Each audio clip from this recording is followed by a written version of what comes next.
Good morning, everybody.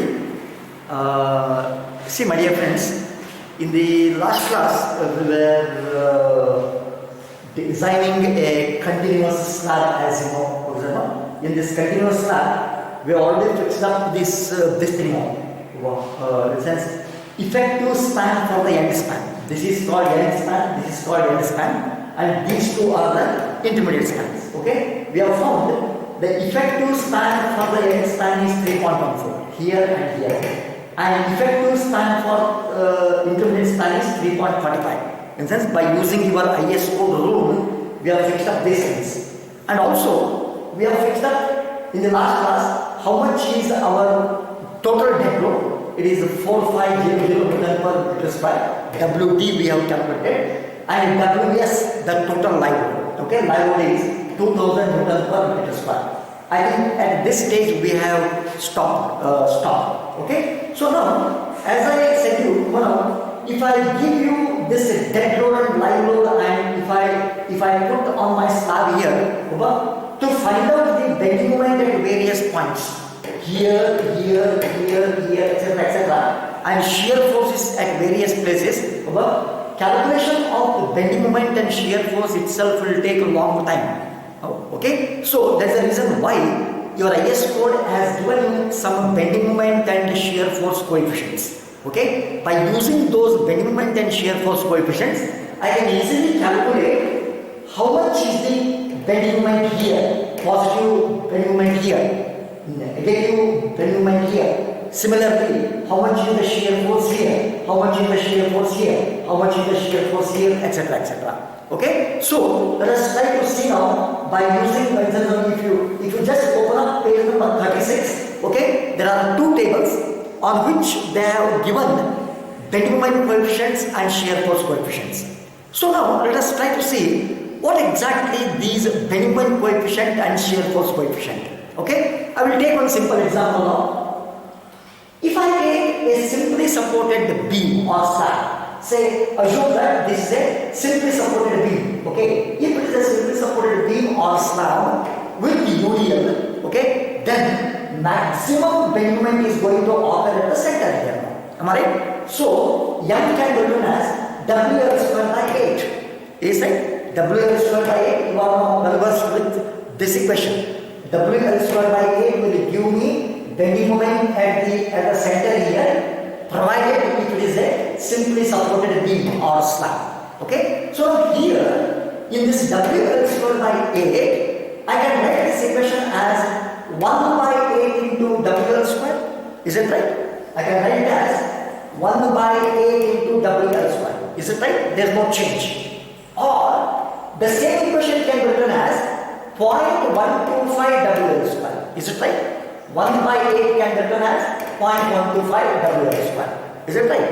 So now here, I will call this 1 by 8 or 0.125 as bending moment coefficient. Is it or not? I will call this as bending moment coefficient, either 1 by 8 or this 0.125. Okay, these are called bending moment coefficient. Okay, so now what happens is, when WL square is multiplied with this bending moment coefficient, or when this WL square is multiplied with this bending moment coefficient, it will give me the bending moment. Okay, so I will call this as bending moment coefficient, either this or this. Okay, similarly, I can write the shear force as WL by 2. You know from your structural analysis, WL by 2 is the equation which gives me the shear force. So the same equation can be written as 1 by 2 into WL, or it can be written as 0.5 times WL. Is it? So now here I call this 1 by 2 or 0.5 as shear force coefficient. Am I right now? I will call it as shear force coefficient. So now when WL is multiplied by this shear force coefficient, or this WL is multiplied with this shear force coefficient 0.5, it will give me the shear force. Okay, so now these are called shear force coefficients and these are called bending moment coefficients. Okay, so now By using these bending moment and shear force coefficients, okay, as given in your IS code, I can calculate the bending moment and shear force at various places within 5 minutes. Okay, so now let us try to see how it can be now done. Okay, so now I will go now for end spans. Over end span means only this span and this span. Now I am not concentrating on the intermediate spans. First we will try to calculate the bending moment and shear forces for the end span. For the end span, in our previous class we have seen that the effective span for this end span is 3.14. Am I right now? 3.14. So now, if you just see your IS code, open up your IS code on page number 36. Page number 36 is now here. Okay? On page number 36, see now.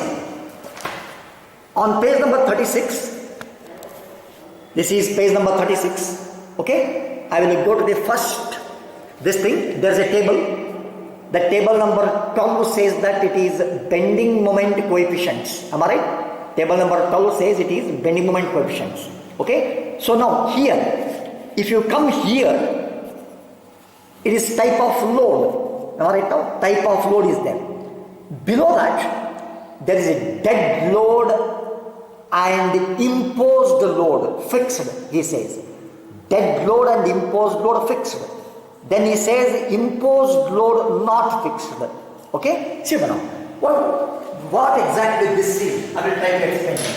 See now, dead load and imposed load means they are fixed. Fixed means I cannot change. I cannot change.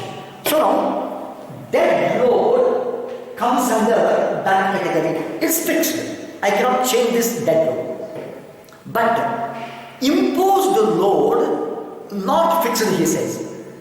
Not fixed means I can vary it. The load can vary. Okay, so that is line load. Imposed load not fixed means it's WS line load. Imposed load fixed means it is dead, WD. I hope you understood. Okay, that is what the sentences he has used in your ISO. Okay, so now see now here in this table number 12, bending moment coefficients, now I will come to this point now. M near middle. See now, these are all coefficients.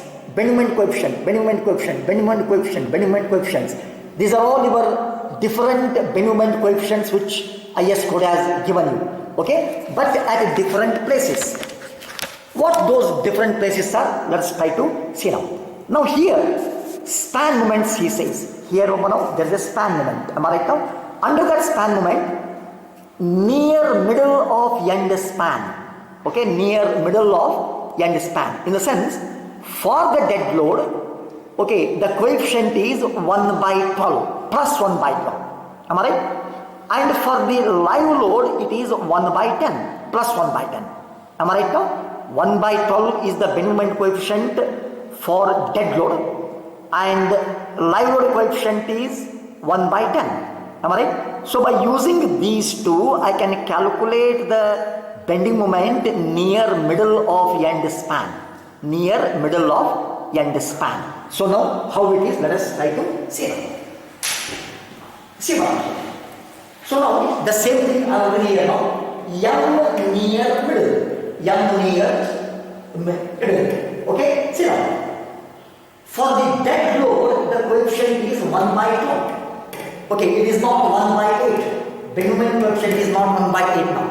For dead load, the bending moment coefficient according to your IS code just now we have seen is 1/12. And this 1/12 is multiplied by WD span. Coefficient, bending moment coefficient has to be multiplied by WL square. Am I right now? So WDL square is multiplied by bending moment coefficient 1/12. Okay? Plus I got live load also. Okay? For live load, the bending moment coefficient is 1/10 plus 1/10. Am I right? So I will add these two.